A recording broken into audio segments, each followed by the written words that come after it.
conflict ama laiba taragati madugi waroi silama puraknanabagi damakta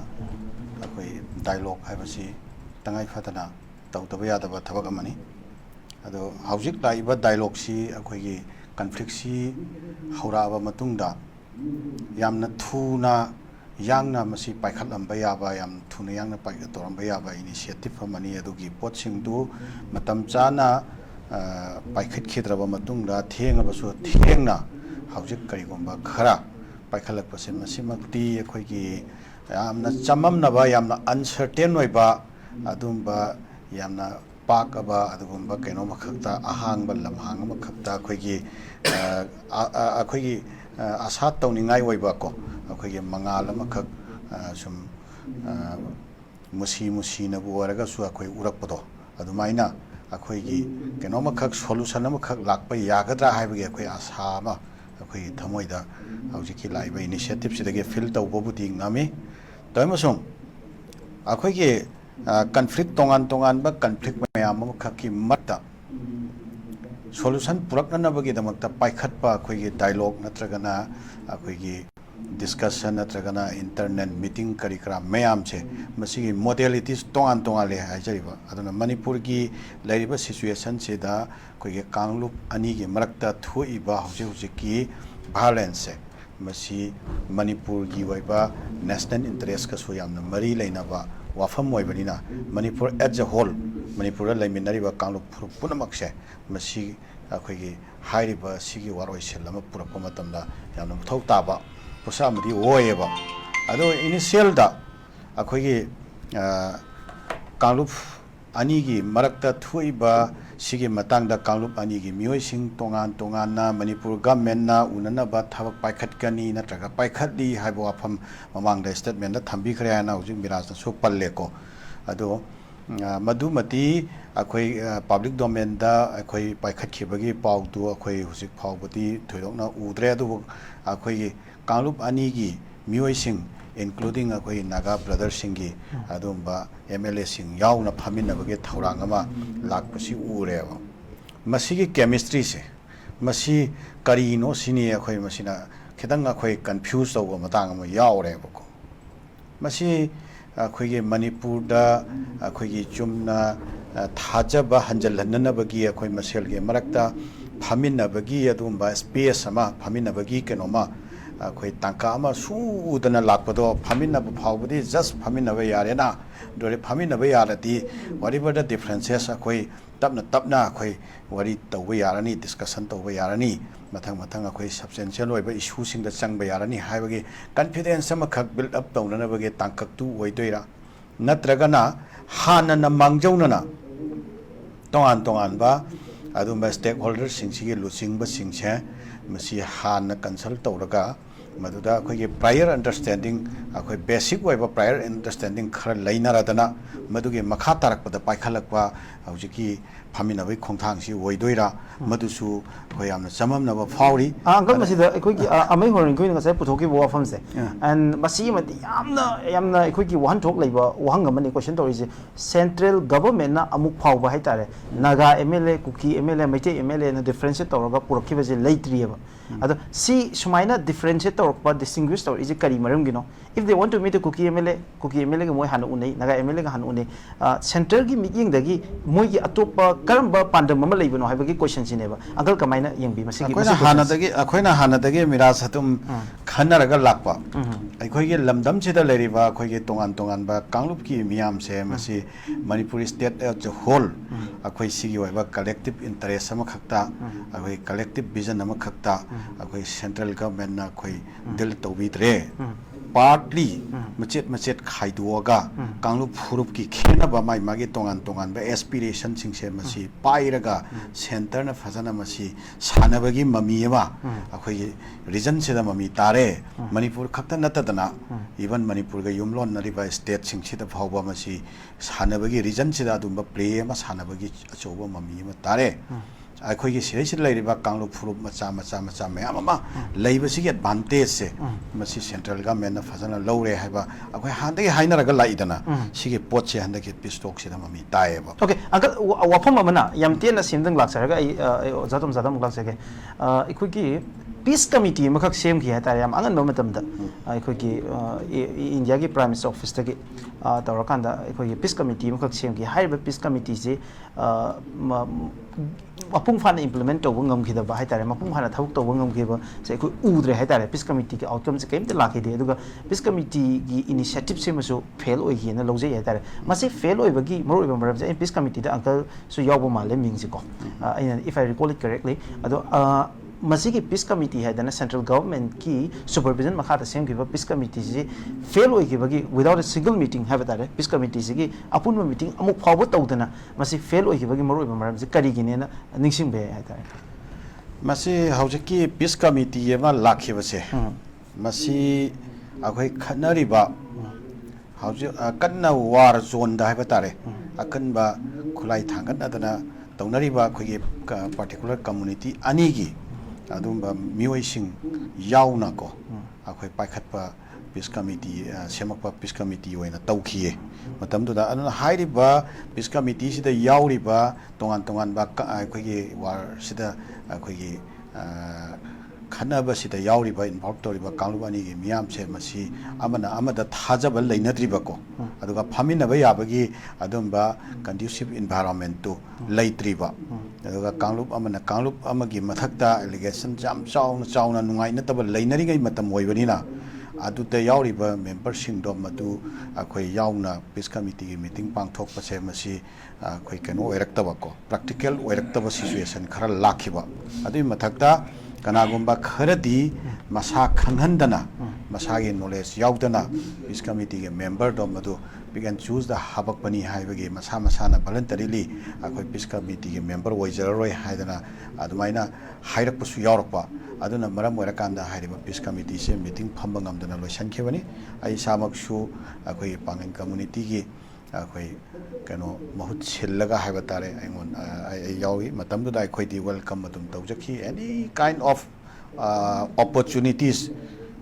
to take part on the road of peace building process, restoration of peace. Sira akhoi lawba yaba any possible keno role ko akhoi launa na ba akhoi di thorang tawraga daigani haibse tamdu haijaki marak sida amatang hapsan jahoge ai mathangi round amuk laksake adu soina hapiro oza khoi gi tasengna hairagadi sanakiba ngasigi akhoi talk haitare community ahum gi major community ahum haina khaido kanda they are called by the central government for the first time for open initiative to bring peace in Manipur si saida akhoi gi tasengna hairaganda laiba hujik thoiba irang sigi maram si akhoi chief minister na su masamang hanjan adum pala leire miyam da loina mak very clear and aware to everyone to the people of Manipur habadi akhoi poppy plantation che thingakpa dai war of drug lakpa loinana dagidi akhoi illegal immigrant gi dagi forest area men encroach tor pasik area mayam chidagi muthatna ba thingna ba hona ba dagi khoi gi asum dagi changsilakpa immigrant kuki kano haiba tare sina haurakpane posel lai dituna kuki gi demand si idea of Manipur da za kai ga da bo oibana adai di maruina makhoina high lai si separate administration pu aduga chief minister si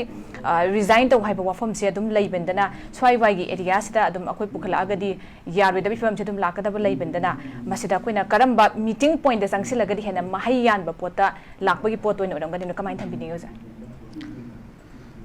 ꯍꯧꯖꯤꯛ ꯁꯨꯔꯕꯂꯥ ꯃꯅꯤꯄꯨꯔꯗ ꯑꯩꯈꯣꯏꯒꯤ ꯃꯇꯝ ꯁꯥꯡꯅ ꯑꯩꯈꯣꯏꯒꯤ ꯂꯩꯔꯤꯕ ꯇꯔꯃꯣꯏꯜ ꯁꯤꯆꯨꯋꯦꯁꯟꯁꯦ ꯃꯁꯤ piece and ꯅꯣꯔꯃꯦꯟꯁꯤ ꯑꯃ ꯔꯦꯁꯇꯣꯔ ꯇꯧꯅꯅꯕꯒꯤꯗꯃꯛꯇ ꯑꯩꯈꯣꯏꯒꯤ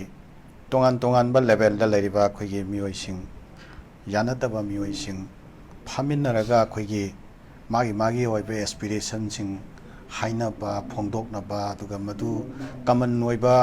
ꯌꯥꯅꯒꯗꯕ ꯑꯗꯨꯝꯕ ꯄꯣꯏꯟꯠ ꯑꯃꯗ ꯂꯥꯛꯅꯅꯕ ꯏꯅꯤꯁꯤꯌꯦꯇꯤꯚ ꯂꯧꯈꯠꯄ ꯑꯁꯤꯅꯆꯤꯡꯕ ꯀꯩꯅꯣꯁꯤꯡꯁꯤꯗꯤ ꯀꯥꯡꯂꯣꯟꯁꯤꯡꯁꯤꯗꯤ ꯃꯁꯤꯗꯤ ꯑꯩꯈꯣꯏ ꯈꯦꯟꯅꯕ ꯑꯃꯠꯇ ꯊꯝꯗꯅ without any doubt ꯑꯩꯈꯣꯏ ꯃꯁꯤꯗꯤ ꯌꯥꯝꯅ ꯑꯦꯄ꯭ꯔꯤꯁꯤꯌꯦꯠ ꯇꯧꯅꯤꯡꯉꯥꯏ ꯑꯣꯏꯌꯦꯕ ꯑꯃꯁꯨꯡ ꯃꯇꯥꯡ ꯁ꯭ꯋꯥꯏꯗ ꯑꯩꯈꯣꯏꯒꯤ ꯃꯅꯤꯄꯨꯔꯤꯁꯤꯡꯒꯤ ꯑꯩꯈꯣꯏꯒꯤ ꯂꯝꯗꯝꯁꯤꯗ ꯂꯩꯃꯤꯟꯅꯔꯤꯕ ꯑꯩꯈꯣꯏꯒꯤ ꯏꯆꯤꯜ ꯏꯅꯥꯎ ꯐꯨꯔꯨꯞ ꯃꯌꯥꯝꯁꯤꯒꯤ ꯃꯍꯧꯁꯥꯗꯒꯤ ꯂꯩꯖꯔꯛꯄ ꯑꯩꯈꯣꯏꯒꯤ ꯀꯣ ꯑꯦꯛꯖꯤꯁꯇꯦꯟꯁꯁꯦ ꯃꯁꯤꯗ ꯌꯥꯝꯅ ꯑꯆꯧꯕ ꯊ꯭ꯔꯦꯇꯟ ꯑꯃ ꯑꯩꯈꯣꯏꯒꯤ ꯚꯥꯔꯠ ꯂꯩꯉꯥꯛꯅ ꯄꯥꯏꯈꯠꯂꯤꯕ ꯊꯕꯛꯁꯤꯡꯁꯤꯅ ꯑꯣꯏꯍꯜꯂꯛꯀꯗ꯭ꯔꯥ ꯍꯥꯏꯕꯁꯦ ꯃꯁꯤ ꯌꯥꯝꯅ ꯀꯣꯁꯤꯌꯁꯂꯤ ꯑꯩꯈꯣꯏꯅ ꯈꯣꯡ ꯊꯥꯡꯍꯧꯗꯕ ꯇꯥꯔꯕ ꯌꯥꯝ ꯆꯦꯛꯁꯤꯟꯅ ꯑꯩꯈꯣꯏꯅ ꯌꯦꯡꯍꯧꯗꯕ ꯇꯥꯔꯕ ꯑꯩꯈꯣꯏꯅ ꯕ꯭ꯂꯥꯏꯟ ꯐꯣꯂꯣꯋꯔ ꯇꯧꯅ ꯑꯩꯈꯣꯏ ꯁꯦꯟꯇꯔꯅ ꯏꯅꯤꯁꯤꯌꯦꯇꯤꯚ ꯑꯃ ꯂꯧꯈꯠꯂꯛꯏ ꯃꯁꯤ ꯑꯩꯈꯣꯏ ꯍꯦꯛꯇ ꯆꯠꯂꯒ ꯍꯦꯛꯇ ꯐꯣꯂꯣ ꯇꯧꯔꯁꯤ ꯍꯦꯛꯇ ꯄ꯭ꯂꯦꯟꯗ ꯑꯩꯈꯣꯏ ꯐ꯭ꯂꯦꯠꯇ ꯑꯩꯈꯣꯏ ꯍꯦꯛꯇ ꯑꯗꯨ ꯑꯦꯛꯁꯦꯞ ꯇꯧꯔꯁꯤ ꯍꯥꯏꯕꯒꯨꯝꯕꯒꯤ ꯃꯑꯣꯡ ꯑꯃꯗ ꯆꯠꯂꯨ ꯇꯥꯔꯒꯗꯤ ꯃꯗꯨꯒꯤ ꯑꯥꯎꯠꯀꯝ ꯃꯗꯨꯒꯤ ꯔꯤꯖꯜꯇꯦꯜ ꯑꯗꯣ ꯃꯗꯩꯗ ꯑꯩꯈꯣꯏꯅ ꯃꯇꯝ ꯁꯥꯡꯅ ꯍꯧꯈꯤꯕ ꯊꯥ 19 ꯁꯥꯏꯂꯦꯟ ꯑꯣꯏꯅ ꯁꯦꯟꯇꯔꯅ ꯂꯩꯔꯛꯈꯤꯕꯁꯤꯗ ꯀꯔꯤ ꯂꯩꯕ ꯖꯥꯠꯅꯣ ꯕꯤꯍꯥꯏꯟ ꯗ ꯁ꯭ꯀ꯭ꯔꯤꯟ ꯃꯥ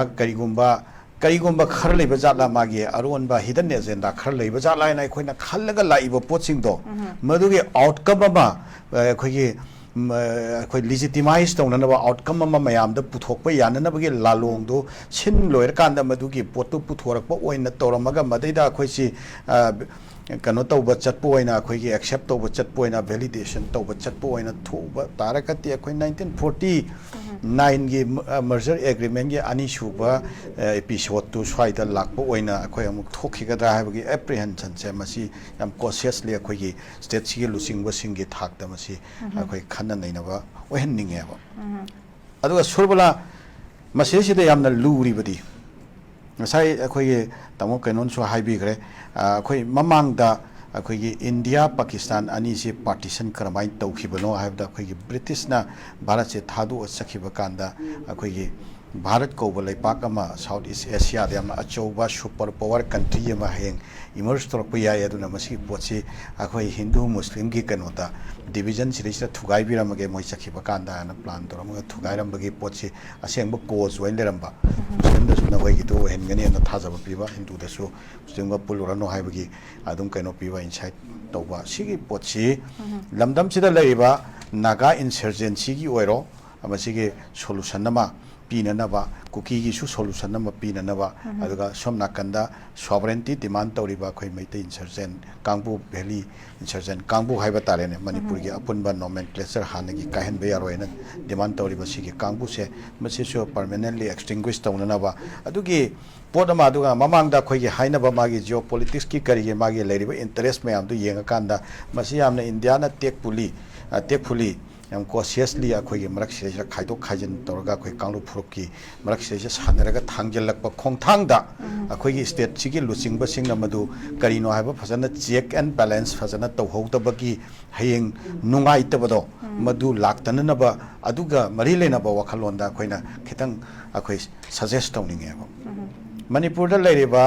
ꯑꯩꯈꯣꯏ ꯄꯥꯡꯒꯟ ꯍꯥꯏꯕ ꯑꯩꯈꯣꯏꯒꯤ ꯀꯥꯡꯂꯨꯞꯁꯦ ꯃꯁꯤ ꯑꯦꯄ꯭ꯔꯣꯛꯁꯤꯃꯦꯠꯂꯤ 3 lakhs ꯄꯣꯄꯨꯂꯦꯁꯟ ꯑꯩꯈꯣꯏ ꯂꯩꯔꯤꯕꯅꯦꯕꯀꯣ ꯑꯗꯨꯒ 1968ꯇꯗꯤ ꯀꯣ ꯑꯩꯈꯣꯏꯁꯤ ꯀꯩꯅꯣ ꯚꯣꯠ ꯑꯩꯈꯣꯏꯒꯤ MLA 8 ꯐꯥꯎꯕ ꯑꯩꯈꯣꯏ ꯄꯨꯟꯅ ꯀꯥꯕ ꯃꯇꯝꯁꯨ ꯂꯩꯈ꯭ꯔꯦꯕꯀꯣ ꯑꯗꯨꯒ ꯄꯥꯡꯒꯟ ꯀꯝꯃꯨꯅꯤꯇꯤꯗꯒꯤ ꯑꯩꯈꯣꯏꯒꯤ ꯀꯥꯔꯛꯄ ꯑꯗꯨꯒꯨꯝꯕ ꯃꯤꯑꯣꯏꯅ ꯆꯤꯐ ꯃꯤꯅꯤꯁꯇꯔ ꯑꯣꯏꯕ ꯃꯇꯥꯡꯁꯨ ꯂꯩꯈ꯭ꯔꯦꯕꯀꯣ ꯑꯗꯣ ꯄꯥꯡꯒꯟ ꯀꯝꯃꯨꯅꯤꯇꯤ ꯍꯥꯏꯕꯁꯦ ꯏꯒꯅꯣꯔ ꯇꯧꯕ ꯌꯥꯕ ꯀꯥꯡꯂꯨꯞ ꯑꯃ ꯅꯠꯇꯦꯕ ꯄꯨꯋꯥꯔꯤꯒꯤ ꯇꯥꯡꯀꯛ ꯃꯌꯥꯝ ꯑꯃꯈꯛꯇ ꯅꯤꯡꯊꯧꯔꯣꯟꯒꯤ ꯃꯇꯝꯗ ꯇꯣꯉꯥꯟ ꯇꯣꯉꯥꯟꯕ ꯑꯩꯈꯣꯏ ꯃꯄꯥꯟꯒꯤ ꯑꯗꯨꯒꯨꯝꯕ ꯑꯦꯛꯁꯇꯔꯅꯦꯜꯒꯤ ꯑꯣꯏꯕ ꯐꯦꯛꯇꯔꯗ ꯏꯟꯇꯔꯅꯦꯜꯒꯤ ꯑꯣꯏꯕ ꯐꯦꯛꯇꯔꯗ ꯑꯩꯈꯣꯏꯒꯤ ꯄꯥꯡꯒꯟꯁꯤꯡꯁꯦ ꯂꯩꯕꯥꯛꯁꯤꯒꯤ ꯂꯣꯌꯦꯂꯤꯇꯤꯒ ꯃꯔꯤ ꯂꯩꯅꯕ ꯂꯩꯕꯥꯛꯁꯤꯒꯤ ꯏꯟꯇꯤꯒ꯭ꯔꯤꯇꯤꯒ ꯃꯔꯤ ꯂꯩꯅꯕꯗ ꯀꯔꯤꯒꯨꯝꯕ ꯀ꯭ꯋꯦꯁꯟꯅꯦꯕꯜ ꯑꯣꯏꯕ ꯑꯗꯨꯒꯨꯝꯕ ꯄꯣꯠ ꯑꯃ ꯐꯥꯎꯕ ꯍꯤꯁꯇꯣꯔꯤꯀꯦꯜꯒꯤ ꯑꯣꯏꯕ ꯆꯦꯞꯇꯔꯗ ꯂꯩꯇꯅ ꯉꯁꯤ ꯐꯥꯎꯕ ꯇꯔꯪꯅ ꯂꯩꯕꯥꯛꯀꯤ ꯏꯟꯇꯔꯦꯁꯁꯤ ꯈꯛꯇꯪ ꯑꯩꯈꯣꯏ ꯍꯥꯏꯔꯒ ꯉꯁꯤ ꯐꯥꯎꯕ ꯁꯕ ꯗꯤꯕꯤꯖꯟ ꯑꯃ ꯐꯥꯎ ꯗꯤꯃꯥꯟ ꯇꯧꯗ꯭ꯔꯤꯕ ꯃꯅꯤꯄꯨꯔꯒꯤ ꯑꯄꯨꯟꯕ ꯅꯣꯃꯦꯟꯀ꯭ꯂꯦꯆꯔ ꯁꯣꯛꯄ ꯌꯥꯔꯣꯏ ꯀꯥꯏꯍꯟꯕ ꯌꯥꯔꯣꯏ ꯑꯩꯈꯣꯏ ꯀꯣ ꯑꯦꯛꯖꯤꯁꯇꯦꯟꯁ ꯁꯣꯛꯍꯟꯕ ꯌꯥꯔꯣꯏ ꯀꯥꯏꯍꯟꯕ ꯌꯥꯔꯣꯏ ꯑꯩꯈꯣꯏꯒꯤ ꯈꯦꯠꯅꯕ ꯃꯌꯥꯝꯁꯦ ꯊ꯭ꯔꯨ ꯗꯥꯏꯂꯣग ꯑꯩꯈꯣꯏ ꯃꯌꯥꯝ ꯚꯥꯞ ꯇꯥꯃꯤꯟꯅꯔꯀꯥꯟꯗ ꯑꯩꯈꯣꯏꯒꯤ ꯕꯦꯇꯔ ꯐ꯭ꯌꯨꯆꯔ ꯑꯃ ꯑꯩꯈꯣꯏ ꯃꯌꯥꯝꯒꯤ ꯑꯩꯈꯣꯏ ꯑꯅꯧꯕ ꯑꯥꯏꯗꯤꯌꯥ ꯑꯣꯐ ꯃꯅꯤꯄꯨꯔꯒꯤ ꯊꯣꯠ ꯑꯃ ꯑꯩꯈꯣꯏ ꯃꯌꯥꯝ ꯁꯦꯝꯒꯠꯃꯤꯟꯅꯔꯒ ꯑꯩꯈꯣꯏ ꯑꯦꯖ ꯏꯠ ꯏꯁ ꯑꯩꯈꯣꯏ ꯀꯣ ꯑꯦꯛꯖꯤꯁ ꯇꯧꯃꯤꯟꯅꯒꯗꯕꯅꯤ ꯄꯨꯋꯥꯔꯤꯅ ꯑꯩꯈꯣꯏꯗ ꯀꯣ ꯑꯦꯛꯖꯤꯁ ꯇꯧꯃꯤꯟꯅꯍꯜꯂꯒ ꯂꯩꯕꯤꯔꯝꯕ ꯁꯤꯒꯤ ꯐꯤꯕꯝꯁꯦ ꯑꯩꯈꯣꯏ ꯁꯣꯛꯍꯜꯂꯣꯏꯁꯤ ꯍꯥꯏꯕ ꯃꯥꯏꯟꯁꯦꯠꯁꯤꯗ ꯑꯩꯈꯣꯏꯗꯤ ꯂꯩꯖꯕꯅꯦꯕ ꯑꯗꯣ ꯗꯦꯃꯣꯀ꯭ꯔꯦꯇꯤꯀꯦꯜꯂꯤ ꯑꯩꯈꯣꯏꯒꯤ ꯃꯔꯛꯇ ꯂꯩꯔꯤꯕ ꯈꯦꯠꯅꯕ ꯃꯌꯥꯝꯁꯦ ꯑꯩꯈꯣꯏ ꯈꯟꯅ ꯅꯩꯅꯔꯒ ꯑꯩꯈꯣꯏ ꯄꯤꯁꯐꯨꯜ ꯑꯣꯏꯕ ꯁꯣꯂꯨꯁꯟ ꯑꯃ ꯂꯥꯛꯅꯕ ꯑꯗꯨꯒ ꯀꯣ ꯑꯦꯛꯖꯤꯁ ꯇꯧꯃꯤꯟꯅꯅꯕ ꯍꯥꯏꯅ ꯂꯩꯖꯔꯤꯕꯅꯦꯕ ꯁꯤꯒꯤ ꯀꯥꯡꯂꯨꯞꯁꯦ ꯍꯧꯖꯤꯛꯇꯤ ꯑꯥꯗ ꯐꯝꯃꯤꯟꯅꯅꯤ ꯍꯥꯏꯕ ꯃꯇꯝꯁꯤꯗ ꯃꯅꯤꯄꯨꯔꯗ ꯂꯩꯃꯤꯟꯅꯔꯤꯕ ꯃꯦꯖꯔ ꯀꯝꯃꯨꯅꯤꯇꯤ ꯏꯆꯤꯜ ꯏꯅꯥꯎ ꯑꯍꯨꯝꯒꯤ ꯃꯤꯑꯣꯏꯁꯤꯡ ꯀꯧꯕꯤꯕꯁꯤ ꯌꯥꯝ ꯅꯨꯡꯉꯥꯏ ꯑꯩꯈꯣꯏ ꯌꯥꯝ ꯑꯦꯄ꯭ꯔꯤꯁꯤꯌꯦꯠ ꯇꯧꯕ ꯌꯥꯝ ꯅꯨꯡꯉꯥꯏꯖꯩ ꯑꯩꯈꯣꯏ ꯏꯆꯤꯜ ꯏꯅꯥꯎ ꯉꯥꯛꯇꯅꯤ ꯂꯣꯏꯅ ꯑꯗꯣ ꯑꯩꯈꯣꯏꯒꯤ ꯀꯥꯡꯂꯨꯞꯁꯤ ꯈꯛꯇꯪ ꯑꯩꯈꯣꯏ ꯇꯣꯉꯥꯟꯅ ꯈꯟꯇꯣꯛꯑꯒ ꯊꯝꯃꯝꯕꯁꯤ ꯀꯔꯤꯒꯤꯅꯣ ꯑꯩꯈꯣꯏꯁꯨ ꯚꯥꯞ ꯇꯥꯗꯦ ꯑꯩꯈꯣꯏ homeland demand ꯇꯧꯍꯧꯗꯕꯒꯤꯔ natraga akhoi si separate administration demand to hogdabagira akhoi khaido mi se adu su akhoi haiba ngamte adubo karino lakadori ba outcome si yengba tari aduga central government na sumba sumaina khaidok pirabasu pangan gi hojik MLA ani khaktani leri si muslim MLA ahum masida aina yamna clear oining base muslim haibasiga pangan haibasiga ani sige marak sire sire clear oise pangan se islam dharma chati muslim ne wa aduga pangan nataba atopa islam dharma chatpa muslim su layaba adu ethnically muslim oiraga su khenai pangan haibasiga atopa muslim sing sige ethnically khenai ano pangan nataba koi muslim lay aduga pullagati muslim da ahum ni adubo pangan identity pangan ethnic community sidagi represent tawriba state assembly da lari se ani khaktani sige ani sige manung da ama khaktang di akoi hariba sige inclusive oina pupiramba taragati state sige anoba hope ama sagatsi anoba hope ama puraksi anoba asa ama puraksi haiba aduga mari leina nas tawriba initiative sida yamna pung phaba yamna pungning पेनिंगाई होइबा दोंबा initiative ओरमगदबनी अदुबो मसी करी लेबगिनो हाइबदो अखोय हुसिक हुसिक मक मदुगा मरी लेना अखोय यामना कन्ना रिएक्ट तौबुदी खितंग अखोय ननमनगनी हायना खल्लकांदे याम कन्ना अखोय रिएक्ट तौजते अदो लाइबा आउटकम से इट्स टू लेट अदो ओरगसु पाइखत पिरिबसे अखोय थाजबत थमकांदा अखोय खितंग एप्रिशिएट तौनिंगाई ओय अदुगा तोयमसुंग एप्रिशिएट तौई हाइदना अखोय लोइनमक्ता एट ऑल अखोय याबदी नते लाकदोरिबा आउटकम अदो फजबा आउटकम पुरकननबा लाकपा वैसनु अदु लाकपा तारगदि अखोय फॉरएवर गी वन एप्रिशिएट तौगनी तमसुंग अखोयगी लेजरिबा नोमेनक्लेचर दा अकाइबा पिरकदबा अदुगा हौजिकि लेरिबा प्रॉब्लम सी सॉल्व तौननबनी हायना थांगजलगा अखोयगी तोंगान तोंगान बा माइ मागी एस्पिरेशन सिंगदो लेजिटिमेट तौननबगी अदुंबा खोंथांग अमु ओइना ओनथोक पिरकपा तारगदि मदु लाइबक्तिबा तांकक अमु ओइगद्रा मदु अखोयगी लुसिंग बिरिबा अखोयगी रिप्रेजेंट तौबिरिबा इचलि नाउसिंगना खैतंग खंधबियो अदुगा लोइनाना कांगलु फुरुप खुदिंगमक्ता अखोयगी सुरबला अखोयगी पांगन सिंगी माइकैदगी हाजबा तारे अखोय याम हम्बल अपील अमा खक्ति अखोय अदुम लै ngasi सु अखोय प्रेस मीट तौई अखोय हम्बल अपील तौई अखोय मयाम खेनबा डिफरेंसेस मयाम से मसी नेगोशिएटिंग टेबल अमदा लागा अखोय सॉल्व तौननबा होनसी तमसुंग अखोयगी कोएक्जिस्टेंस से मसी करिगुंबा फैक्टर अमतना अखोयगी इंटरडिपेंडेंटशिप रिलेशन से मसीदी करिगुंबा फैक्टर अमा फावबना अखोयदा लोकथोकपा यारोय मौसादगी अखोय अमना अमगे मतेंग लौनरगा अखोय हिमिनरैबा सिगी कोएक्जिस्टेंस की वाइबा स्टेटस से मांगहनबदी यारोय अना सी काइबा याबा खोंथांग सिंगदा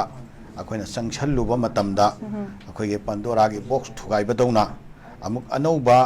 अखोय लोय खंबा नाइदबा अनौबा प्रॉब्लम मैम अमा प्रॉब्लम अमगे मथंगदा प्रॉब्लम अमा अमै मथंगदा अमा सुमाइना मथंग मथंग लाकद्रा अदुरगदी अखोय जेनरेशन से सही कया अमा अखोयगे अतोप युमलोनरिबा लेपाक सिंगदा लरिबा स्टेट सिंगदा लरिबा अखोयगे पीपल सिंगसिगा अखोयगे पीपल सिंगसिगा अनिगे मरक्ता कंपेयर तौबा यारोइदबा अदुंबा जेनरेशन गैप अमा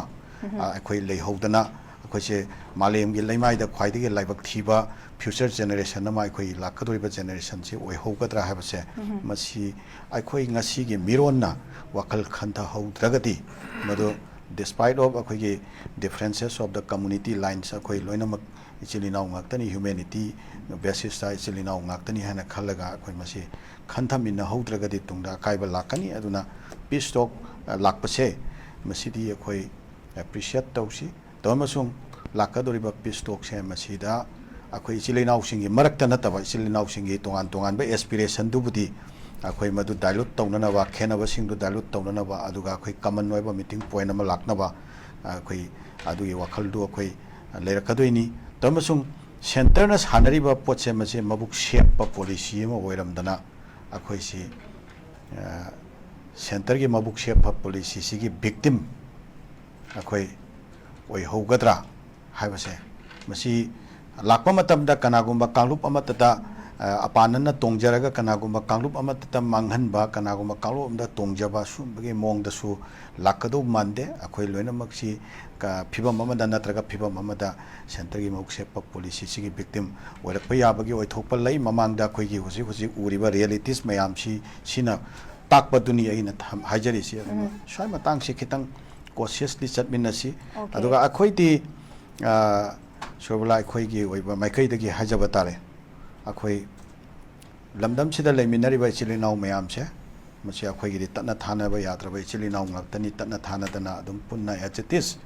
ꯑꯩꯈꯣꯏ ꯁꯥꯟꯇꯤ ꯑꯣꯏꯅ ꯍꯤꯡꯃꯤꯟꯅꯕ ꯌꯥꯅꯅꯕꯒꯤ ꯀꯥꯡꯂꯣꯟꯗꯣ ꯃꯗꯨꯗ ꯑꯩꯈꯣꯏ ꯑꯗꯨꯝ ꯃꯗꯨꯗ ꯂꯦꯞꯆꯕ ꯅꯠꯇꯕ ꯑꯇꯣꯞꯄ ꯑꯅꯗꯔ ꯑꯩꯈꯣꯏꯒꯤ ꯑꯣꯏꯕ ꯃꯥꯏꯟ ꯁꯦꯠ ꯑꯃ ꯑꯅꯗꯔ ꯑꯗꯨꯒꯤ ꯑꯩꯈꯣꯏꯒꯤ ꯑꯣꯏꯕ ꯇꯣꯉꯥꯟꯕ ꯋꯥꯈꯜꯂꯣꯟ ꯑꯃ ꯑꯩꯈꯣꯏꯗ ꯁꯨꯡꯂꯩ ꯂꯩꯖꯗꯦ ꯑꯗꯨꯅ ꯂꯝꯗꯝꯁꯤꯗ ꯂꯩꯃꯤꯟꯅꯔꯤꯕ ꯏꯆꯤꯜ ꯏꯅꯥꯎ ꯃꯌꯥꯝꯁꯤꯒꯤ ꯑꯩꯈꯣꯏꯗꯤ ꯂꯣꯏꯅꯃꯛꯁꯤꯒꯤ ꯃꯇꯦꯡ ꯐꯪꯉꯒ ꯃꯌꯥꯝꯁꯤꯒꯤ ꯃꯤꯅꯨꯡꯁꯤ ꯐꯪꯉꯒ ꯍꯤꯡꯖꯔꯤꯕ ꯑꯩꯈꯣꯏꯒꯤ ꯀꯝꯃꯨꯅꯤꯇꯤꯅꯤ ꯄꯥꯡꯒꯟ ꯍꯥꯏꯕ ꯀꯝꯃꯨꯅꯤꯇꯤꯁꯦ ꯑꯗꯨꯅ ꯑꯩꯈꯣꯏ ꯂꯣꯏꯅꯃꯛꯁꯤ ꯅꯨꯡꯁꯤꯖꯩ ꯑꯗꯨꯅ ꯆꯞ ꯃꯥꯟꯅꯅ ꯑꯩꯈꯣꯏ ꯀꯣꯑꯦꯛꯖꯤꯁ ꯇꯧꯃꯤꯟꯅꯕꯒꯤ ꯑꯄꯥꯝꯕꯁꯤ ꯑꯩꯈꯣꯏꯗ ꯂꯩ ꯑꯗꯨꯅ ꯂꯩꯔꯤꯕ ꯍꯧꯖꯤꯛ ꯈꯦꯠꯅꯕꯁꯤꯡꯁꯦ ꯈꯦꯠꯅꯕꯁꯤ ꯑꯩꯈꯣꯏ ꯃꯥꯡꯍꯜꯂꯒ ꯑꯩꯈꯣꯏ ꯑꯃꯨꯛ ꯃꯍꯧꯁꯥꯒꯤ ꯅꯣꯔꯃꯦꯜ ꯂꯥꯏꯐꯇꯨꯗ ꯍꯜꯂꯛꯄ ꯌꯥꯅꯅꯕ ꯑꯗꯨꯒ ꯈꯠꯅꯕꯒꯤ ꯅꯨꯡꯉꯥꯏꯅꯗꯕꯒꯤ ꯃꯔꯨ ꯍꯨꯜꯍꯜꯂꯤꯕ ꯀꯣꯁꯤꯡꯁꯦ ꯃꯁꯤ ꯃꯥꯡꯍꯟꯅꯅꯕ ꯂꯣꯏꯁꯤꯟꯅꯅꯕꯒꯤ ꯊꯕꯛꯇꯨ ꯃꯇꯝ ꯈꯔ ꯆꯪꯕ ꯌꯥꯏ ꯑꯗꯨ ꯆꯪꯒꯗꯧꯔꯤꯕ ꯊꯕꯛꯁꯤꯡꯁꯦ ꯃꯁꯤ ꯋꯥꯔꯤ ꯁꯥꯟꯅꯕ ꯂꯣꯏꯗ꯭ꯔꯤ ꯐꯥꯎꯕ ꯂꯝꯗꯝꯁꯤꯗ ꯁꯥꯟꯇꯤ ꯍꯟꯖꯟꯗꯅ ꯂꯩꯕ ꯍꯥꯏꯕꯁꯦ ꯃꯁꯤꯗꯤ ꯅꯨꯡꯉꯥꯏꯔꯣꯏꯗꯕꯅꯤ나 ꯍꯧꯖꯤꯛ ꯐꯣꯔ ꯑꯦꯛꯖꯥꯝꯄꯜ ꯅꯥꯒꯥꯒꯤ ꯃꯣꯏꯒꯤ ꯄꯣꯂꯤꯇꯤꯀꯦꯜ ꯗꯤꯃꯥꯟ ꯑꯃ ꯁꯣꯂꯨꯁꯟ ꯄꯨꯔꯛꯅꯕ ꯍꯣꯠꯅꯕꯗ ꯍꯧꯖꯤꯛ NSCNꯒ ꯃꯈꯣꯏꯒ ꯁꯥꯟꯇꯤ ꯋꯥꯔꯤ ꯁꯥꯟꯅꯔꯤꯁꯤ 1997ꯒꯤ ꯀꯩꯅꯣ ꯑꯥꯒꯁꯀꯤ ꯇꯥꯡ 1ꯗꯒꯤ ꯍꯥꯏꯕ ꯇꯥꯔꯦꯅꯦ ꯍꯧꯖꯤꯛ ꯐꯥꯎꯕ ꯂꯦꯞꯇꯅ ꯋꯥꯔꯤ ꯁꯥꯟꯅꯕꯒꯤ ꯄ꯭ꯔꯣꯁꯦꯁ ꯆꯠꯊꯔꯤꯕ ꯁꯨꯃꯥꯏꯅ ꯀꯨꯀꯤ ꯏꯆꯤꯟ ꯏꯅꯥꯎꯁꯤꯡꯒꯤꯁꯨ ꯃꯣꯏꯒꯤ ꯄꯣꯂꯤꯇꯤꯀꯦꯜ ꯗꯤꯃꯥꯟ ꯑꯃ ꯂꯩ ꯇꯥꯔꯒꯁꯨ ꯃꯗꯨ ꯗꯦꯃꯣꯀ꯭ꯔꯦꯇꯤꯀꯦꯜꯂꯤ ꯃꯣꯏ ꯄꯣꯂꯤꯇꯤꯀꯦꯜ ꯗꯤꯃꯥꯟ ꯑꯣꯏꯅ ꯋꯥꯔꯤ ꯋꯥꯇꯥꯏ ꯁꯦꯟꯇꯔꯒ ꯁꯥꯟꯅꯕꯤꯒꯦꯔꯥ ꯀꯅꯥꯒ ꯁꯥꯟꯅꯕꯤꯒꯦꯔꯥ ꯃꯇꯝ ꯁꯥꯡꯅ ꯆꯪꯕ ꯌꯥꯏ ꯍꯧꯖꯤꯛꯀꯤ ꯑꯣꯏꯅꯗꯤ ꯑꯩꯈꯣꯏ ꯄꯤꯁ ꯑꯦꯟ ꯅꯣꯔꯃꯦꯟꯁꯤ ꯑꯩꯈꯣꯏ ꯁ꯭ꯇꯦꯠꯁꯤꯗ ꯐꯖꯅ ꯍꯟꯖꯜꯂꯒ ꯑꯩꯈꯣꯏ ꯃꯤꯌꯥꯝꯅ ꯍꯧꯖꯤꯛ ꯅꯦꯅꯥ ꯇꯥꯗꯕ ꯐꯤꯕꯝ ꯑꯃ ꯂꯩꯔꯤꯕꯁꯦ ꯂꯩꯍꯟꯗꯅꯕ ꯇꯁꯦꯡꯕꯗꯤ ꯁꯦꯟꯇꯔꯅ ꯇꯧꯍꯟꯅꯤꯡꯕꯁꯦ ꯁꯨꯕꯂꯥ ꯑꯩꯈꯣꯏꯗꯤ ꯑꯩꯈꯣꯏ ꯁꯦꯀꯨꯔꯤꯇꯤꯒꯤ ꯀ꯭ꯔꯦꯛ ꯗꯥꯎꯟ ꯑꯃ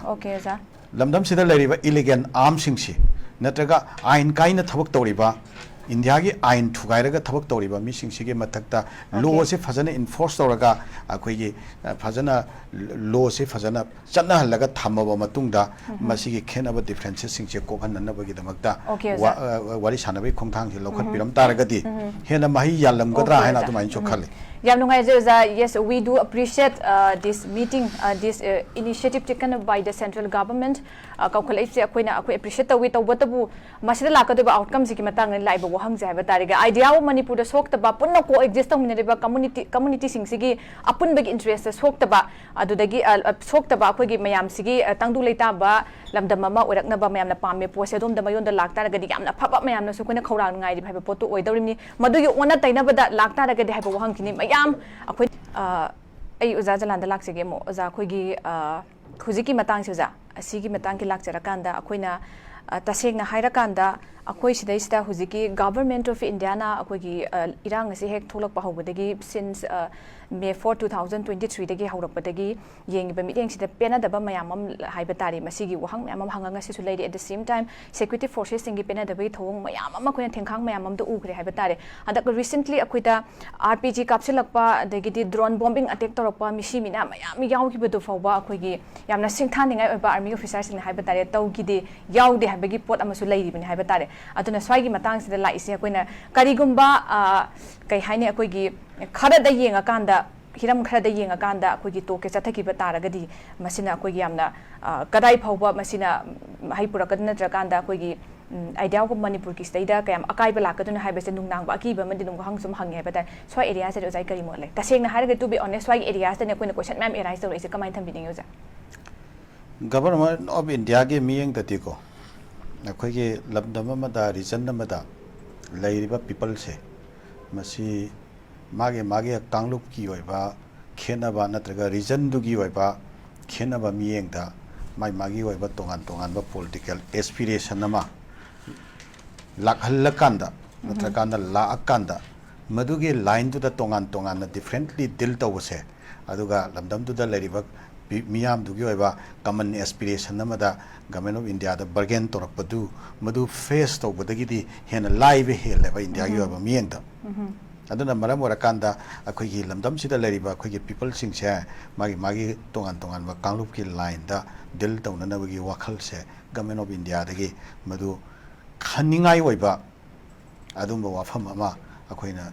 akoina ujayeba ko masi urakpagi maram se karigino haikanda for the last 17 months ko ꯑꯩꯈꯣꯏꯒꯤ ꯄꯤꯛꯈ꯭ꯔꯕ ꯁ꯭ꯇꯦꯠꯁꯤꯗ ꯚꯥꯏꯂꯦꯟꯁ ꯑꯃ ꯊꯣꯛꯄ ꯃꯇꯝꯗ ꯒꯚꯔꯟꯃꯦꯟꯠ ꯑꯣꯐ ꯏꯟꯗꯤꯌꯥꯅ ꯇꯧꯔꯤꯕ ꯃꯥꯒꯤ ꯅꯦꯆꯔ ꯃꯥꯒꯤ ꯑꯦꯇꯤꯀ꯭ꯋꯦꯠ ꯀꯣ ꯑꯦꯇꯤꯆꯨꯠꯁꯦ ꯃꯁꯤ ꯌꯥꯝ ꯃꯑꯣꯡ ꯇꯥꯗꯦꯕ ꯃꯁꯤ ꯑꯩꯈꯣꯏ ꯃꯌꯥꯝ ꯂꯣꯏ ꯈꯪꯉꯕ ꯄꯣꯠꯅꯦꯕ ꯃꯑꯣꯡ ꯇꯥꯗꯕꯒꯤ ꯄꯣꯠꯇꯨꯅ ꯅꯠꯇ꯭ꯔꯣ ꯑꯩꯈꯣꯏꯒꯤ ꯂꯩꯔꯤꯕ ꯑꯩꯈꯣꯏꯒꯤ ꯁ꯭ꯇꯦꯠꯀꯤ ꯐꯣꯔꯁꯦꯁꯁꯨ ꯒꯚꯔꯟꯃꯦꯟꯠ ꯑꯣꯐ ꯏꯟꯗꯤꯌꯥꯒꯤ ꯃꯈꯥꯗ ꯂꯩꯕꯅꯤ ꯑꯗꯨꯒ ꯁꯦꯟꯇ꯭ꯔꯦꯜ ꯐꯣꯔꯁꯦꯁꯁꯨ ꯒꯚꯔꯟꯃꯦꯟꯠ ꯑꯣꯐ ꯏꯟꯗꯤꯌꯥꯒꯤ ꯃꯈꯥꯗ ꯂꯩꯕꯅꯤ ꯃꯥꯒꯤ ꯂꯩꯔꯤꯕ ꯇꯣꯉꯥꯟ ꯇꯣꯉꯥꯟꯕ ꯁꯦꯀꯨꯔꯤꯇꯤꯒꯤ ꯏꯁꯇꯥꯕ꯭ꯂꯤꯁꯃꯦꯟꯠ ꯃꯌꯥꯝꯁꯤꯁꯨ ꯑꯃꯠꯇ ꯀꯣꯑꯣꯔꯗꯤꯅꯦꯇꯦꯠ ꯑꯣꯏꯗꯕ ꯃꯑꯣꯡꯗ ꯑꯃꯅ ꯑꯃ ꯍꯥꯏ ꯑꯃꯅ ꯑꯃ ꯍꯥꯏ ꯑꯃꯅ ꯑꯃ ꯍꯥꯏ ꯇꯧꯔꯒ ꯇꯣꯉꯥꯟ ꯇꯣꯉꯥꯟꯕ ꯃꯑꯣꯡꯗ ꯂꯩꯈ꯭ꯔꯤꯕ ꯃꯌꯥꯝꯁꯦ ꯉꯔꯥꯡ ꯅꯍꯥꯟꯇ ꯑꯃꯨꯛ ꯀꯩꯅꯣꯅ ꯑꯩꯈꯣꯏꯒꯤ ꯁꯦꯀꯨꯔꯤꯇꯤ ꯑꯦꯗꯚꯥꯏꯖꯔꯅ ꯑꯩꯈꯣꯏ ꯃꯅꯤꯄꯨꯔꯗ ꯃꯤ 900 ꯄꯤꯄꯜ ꯀꯩꯅꯣ ꯇꯧꯔꯛꯈ꯭ꯔꯦꯅ ꯍꯥꯏꯔꯦ ꯏꯟꯐꯤꯜꯇ꯭ꯔꯦꯁꯟ ꯆꯪꯉꯛꯈ꯭ꯔꯦꯅ ꯑꯃꯨꯛ ꯍꯥꯏꯔꯦ ꯐꯖꯅ ꯐꯨꯜꯂꯤ ꯑꯥꯔꯝ ꯏꯀ꯭ꯋꯤꯞ ꯇꯧꯕ ꯈꯔ ꯂꯩꯔꯒ ꯑꯃꯨꯛꯀ DGPꯒ ꯃꯥꯒ ꯑꯃꯨꯛꯀ ꯁ꯭ꯇꯦꯠꯃꯦꯟꯠ ꯑꯃꯨꯛꯀ ꯊꯣꯔꯛꯑꯦ ꯇꯣꯉꯥ ꯊꯥꯖꯕꯤꯒꯅꯣꯅ ꯑꯗꯨꯝꯕ ꯆꯪꯉꯛꯄ ꯂꯩꯇꯦꯅ ꯑꯃꯨꯛ ꯑꯁꯤ ꯀꯔꯤꯅꯣ ꯁꯤ ꯖꯣꯛꯂꯥ ꯍꯥꯏꯕ ꯁꯤ ꯌꯥꯝ ꯐꯥꯒꯤꯔꯕ ꯏꯟꯗꯤꯌꯥ ꯒꯚꯔꯟꯃꯦꯟꯠꯅ ꯑꯩꯈꯣꯏꯒꯤ ꯃꯤꯌꯥꯝꯁꯦ ꯇꯧꯕꯤꯔꯤꯁꯤ ꯁꯤ ꯑꯩꯈꯣꯏꯁꯤ ꯐꯔꯁꯨ ꯐꯠꯇ꯭ꯔꯁꯨ ꯑꯩꯈꯣꯏꯁꯨ ꯏꯁꯤꯡ ꯌꯥꯎꯐꯝ ꯊꯛꯑꯒ ꯆꯥꯛ ꯆꯥꯛꯈꯨꯝ ꯆꯥꯔꯒ ꯍꯤꯡꯉꯤꯕꯅꯤꯗꯅ ꯑꯩꯈꯣꯏꯒꯤ ꯂꯝꯗꯝꯁꯤꯗ ꯂꯩꯔꯤꯕ ꯃꯤꯌꯥꯝꯁꯤ ꯋꯥꯈꯜ ꯑꯝꯇ ꯈꯟꯊꯁꯦꯕ ꯒꯚꯔꯟꯃꯦꯟꯠ ꯑꯣꯐ ꯏꯟꯗꯤꯌꯥꯅ ꯇꯧꯕꯤꯔꯤꯕꯁꯤꯕꯨ ꯇꯧꯐꯝ ꯊꯣꯛꯄꯗꯨꯝꯈꯩꯗꯨ ꯇꯧꯕꯤꯔꯤꯌꯦꯅ ꯑꯩꯈꯣꯏ ꯑꯁꯥ ꯇꯧꯊꯣꯛꯁꯤ ꯍꯥꯏꯔꯤꯕ꯭ꯔꯥꯕꯣ ꯑꯗꯨꯅ ꯁꯤꯒꯨꯝꯕ ꯒꯚꯔꯟꯃꯦꯟꯠ ꯑꯣꯐ ꯏꯟꯗꯤꯌꯥꯒꯤ ꯃꯕꯨꯛ ꯁꯦꯞꯄ ꯋꯥꯈꯜꯂꯣꯟ ꯈꯔ ꯑꯩꯈꯣꯏꯅ ꯆꯥꯎꯅ ꯎꯔ ꯂꯩꯕꯅꯤꯅ ꯃꯥꯅ ꯄꯥꯏꯈꯠꯂꯛꯄ ꯊꯕꯛ ꯑꯃ ꯑꯩꯈꯣꯏ ꯌꯥꯝꯅ ꯀꯣꯁꯤꯌꯁꯂꯤ ꯈꯟꯅ ꯅꯩꯅꯍꯧꯕ ꯃꯁꯦ ꯑꯩꯈꯣꯏꯒꯤ ꯐ꯭ꯌꯨꯆꯔ ꯖꯦꯅꯦꯔꯦꯁꯟ ꯁꯦꯞ ꯇꯧꯅꯅꯕꯒꯤ ꯑꯗꯨꯝꯕ ꯌꯥꯝꯅ ꯄ꯭ꯔꯨꯗꯦꯟ ꯑꯣꯏꯕ ꯑꯗꯨꯝꯕ ꯋꯥꯈꯜꯂꯣꯟ ꯑꯣꯏꯒꯅꯤ ꯊꯧꯔꯥꯡ ꯑꯣꯏꯒꯅꯤ ꯍꯥꯏꯅ ꯑꯗꯨꯃꯥꯏꯅ ꯐꯤꯜ ꯇꯧꯏ ꯇꯧꯕꯇꯕꯨ ꯄꯥꯏꯈꯠꯂꯛꯏꯕ ꯁꯥꯟꯇꯤꯒꯤ ꯋꯥꯔꯤꯁꯦ ꯃꯁꯤꯗꯤ ꯌꯥꯝꯅ ꯐꯩꯌꯦꯅ ꯑꯩꯈꯣꯏꯁꯨ ꯃꯃꯥꯡꯗ ꯉꯁꯥꯏꯗꯤ ꯍꯥꯏꯖꯔꯤꯀꯣ ꯑꯗꯨꯝ ꯐꯩꯌꯦꯅ ꯂꯧꯏ ꯀꯔꯤꯝꯇ ꯇꯧꯗꯅ ꯂꯩꯕꯕꯨꯗꯤ ꯀꯩꯒꯨꯝꯕ ꯈꯔ ꯄꯥꯏꯈꯠꯂꯛꯄꯁꯦ ꯃꯁꯤ ꯑꯁꯥꯒꯤ ꯃꯉꯥꯜ ꯑꯃꯗꯤ ꯑꯩꯈꯣꯏ ꯎꯕ ꯐꯪꯉꯛꯑꯦ ꯑꯩꯈꯣꯏꯁꯤ ꯁꯥꯟꯇꯤ ꯑꯣꯏꯕ ꯄꯦꯇꯔꯟ ꯑꯃꯗ ꯑꯩꯈꯣꯏ ꯑꯃꯨꯛ ꯍꯜꯂꯛꯅꯅꯕ ꯀꯩꯒꯨꯝꯕ ꯈꯔꯗꯤ ꯑꯥꯎꯠꯀꯝ ꯈꯔꯗꯤ ꯂꯥꯛꯑꯗ꯭ꯔꯥ ꯍꯥꯏꯕꯒꯤ ꯑꯩꯈꯣꯏꯗ ꯑꯁꯥꯒꯤ ꯋꯥꯈꯜ ꯑꯃꯗꯤ ꯐꯥꯎꯏ ꯑꯃꯁꯨꯡ ꯃꯗꯨꯒꯤ ꯑꯩꯈꯣꯏꯅ ꯈꯜꯂꯤꯕ ꯋꯥꯈꯜꯁꯤ ꯐꯖꯅ ꯑꯗꯣꯝꯗ ꯂꯥꯛꯇꯗꯅ ꯑꯃꯨꯛꯀ ꯇꯣꯉꯥꯟꯕ ꯑꯩꯈꯣꯏꯒꯤ ꯂꯥꯂꯣꯡ ꯑꯃꯗ ꯑꯃꯨꯛ ꯂꯥꯛꯈꯤꯕ ꯊꯣꯛꯑꯒꯗꯤ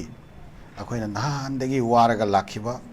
ꯑꯗꯨ ꯁꯥꯟꯇꯤꯒꯤ ꯋꯥꯔꯤ ꯁꯥꯟꯅꯕ ꯍꯧꯔꯦ ꯑꯩꯈꯣꯏ ꯄꯣꯠꯂꯨꯝꯁꯦ ꯃꯈꯥꯗ ꯊꯥꯡꯊꯔꯗ꯭ꯔꯥ ꯍꯥꯏꯅ ꯈꯜꯂꯨꯔꯒ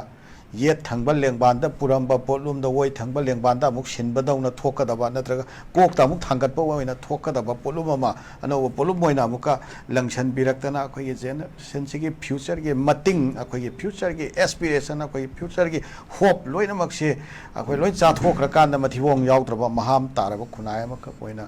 ꯂꯩꯍꯧꯒꯗ꯭ꯔꯥ ꯍꯥꯏꯕꯁꯦ ꯑꯩꯈꯣꯏꯒꯤ ꯂꯨꯆꯤꯡꯕꯁꯤꯡꯅ ꯌꯥꯝꯅ ꯀꯣꯁꯤꯌꯁꯂꯤ ꯈꯟꯅ ꯅꯩꯅꯍꯧꯕ ꯃꯊꯧ ꯇꯥꯏ ꯍꯥꯏꯕꯗꯨ ꯑꯩꯈꯣꯏꯅ ꯆꯦꯛꯁꯤꯟꯅꯅꯕꯒꯤ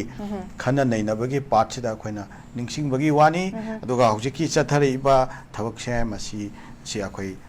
ꯑꯦꯄ꯭ꯔꯤꯁꯤꯌꯦꯠ ꯇꯧꯗꯕ ꯃꯁꯤꯕꯨ ꯑꯩꯈꯣꯏ ꯀꯣꯑꯣꯄꯔꯦꯁꯟ ꯄꯤꯗꯕ ꯃꯁꯤꯁꯤꯗ ꯑꯩꯈꯣꯏ ꯄꯣꯖꯤꯇꯤꯕꯂꯤ ꯑꯩꯈꯣꯏꯅ ꯌꯦꯡꯖꯗꯕ ꯑꯗꯨꯝꯕꯒꯤ ꯋꯥꯈꯜꯂꯣꯟ ꯀꯔꯤꯃꯠꯇ ꯂꯩꯇꯦ ꯍꯥꯏꯕ ꯋꯥꯐꯝꯁꯤꯇꯪ ꯑꯩ ꯊꯝꯖꯍꯧꯒꯦ꯫ ꯌꯥꯝ ꯅꯨꯡꯉꯥꯏꯖꯔꯦ꯫